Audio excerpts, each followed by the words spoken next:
कि मैं इसलिए पढ़ रहा हूँ क्योंकि मुझे अपने घर की हालत सुधारनी है या मुझे अपने गांव की हालत सुधारनी है। कॉम्पीट करना, कंपटीशन क्यों करना भाई? 700 आ जाएंगे या 650 आ जाएंगे या 600 आ जाएंगे, तुम्हारा नीट में सिलेक्शन हो जाएगा क्या? जिंदगी में आप फिर से उठ खड़े होते हैं और अपने लक्ष्य के लिए भागना शुरू करते हैं।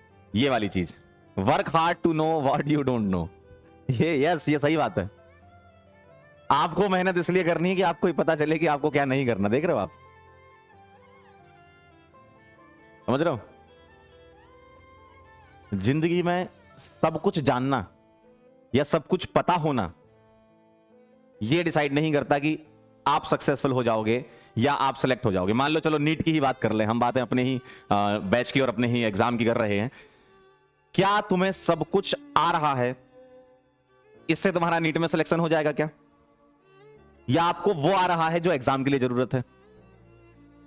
एकदम सोचना आप, सुबह सुबह वाला जो टाइम मैंने बताया ना आपको, सो के उठते हो जब, क्या मुझे सब पता होना चाहिए?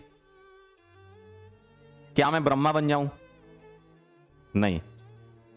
आपको जो चीज पता होनी चाहिए वो डिपेंड करता है कि आप किस चीज के लिए या क्या आपका फोकस है, क्या आपका लक्ष्य है, आप किस चीज के लिए काम कर रहे हो।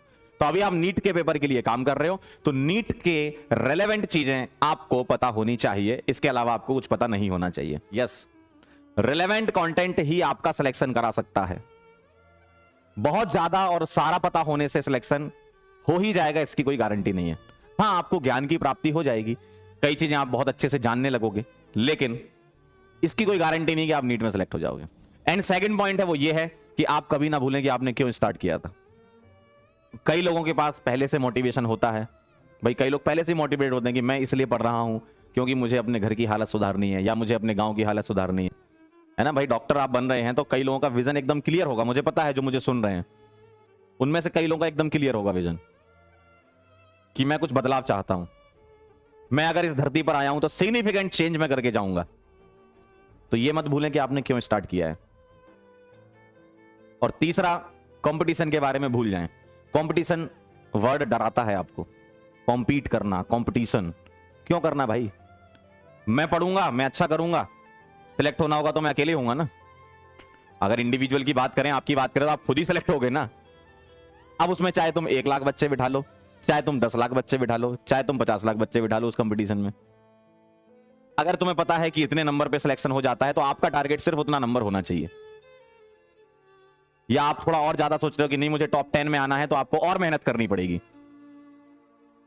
इतने नंबर पे टॉप 10 में आ जाते हैं आपको पता है, तो अब चाहे उसमें तुम कितने भी बच्चे बिठा लो भाई, 720 का पेपर है ना, 720 से ज्यादा तो नहीं आएंगे किसी के, तो कितने बच्चे बिठा लो, हमें पता, हमारे आ जाएंगे तो खत्म हो गया काम। या 700 आ जाएंगे या 650 आ जाएंगे या 600 आ जाएंगे, वो आपका अपना अपना टारगेट हो सकता है। आपका अपना ड्रीम कॉलेज भी होता है कि नहीं मुझे इस कॉलेज में जाना है इसलिए मुझे इतनी मेहनत करनी है, तो उसमें डरना क्यों? कितने बच्चे बैठे हो, कैसा भी पेपर बन जाए, वो हमारे कंट्रोल में नहीं है ना, ठीक है? तो तुम अपने बारे में सोचो बस। अभी जो हाल फिलहाल जितना भी समय अभी नीट के पेपर में बचा है ना, अभी अपने बारे में सोचो, मैं पढ़ूंगा, मुझे इतने नंबर में से 720 में से इतने नंबर के ऊपर ही लाने हैं। अब मुझे फर्क नहीं पड़ता कि कितने बच्चे बैठे हैं इस पेपर में, ठीक है?